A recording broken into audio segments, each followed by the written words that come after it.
Samantala, mahigpit po ngayon na nagaganap ang kompetisyon sa pagitan ng dalawang lalawigan sa Negros para po sa susunod na pagdarausan ng palarong pambansa at yan po'y sa susunod na taon. Ang detalye mula sa report ni Alex Pal ng PTV Dumaguete. Sa labas pa lang ng Lamberto Macias Sports and Cultural Center sa Dumaguete ay parang piyesta ang pakiramdam. Sa loob naman ay may mga 3,000 mag-aaral sa iba't ibang paaralan sa Negros Oriental na nakihalo sa saya.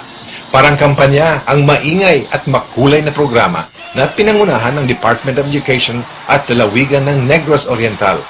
Ito ay isang pakitang puwersa, hindi para sa isang kandidato, ngunit para sa plano sa Negros Oriental na mag-host sa palarong pambansa sa taong 2013.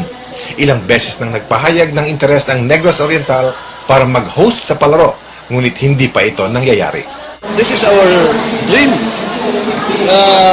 Gikan ko ni Governor Macias nga hopefully makuha na to, ma-realize karong sa ato ang administrasyon. So, as I've said, let us set aside partisan politics for this.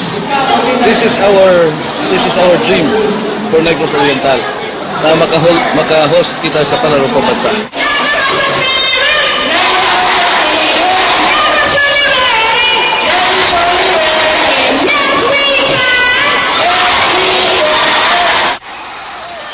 Dalawang lalawigan ang nagpahayag ng interes para mag-host sa palaro sa darating na taon, ang Negros Oriental at Negros Occidental. Sa ngayon ay naghahanda pa ang dalawang probinsya sa kani-kanilang bid para makapag-host na pinakamalaking sports tournament sa bansa. Para sa telebisyon ng bayan, ito si Alex Pal nag-uulat mula sa Dumaguete City.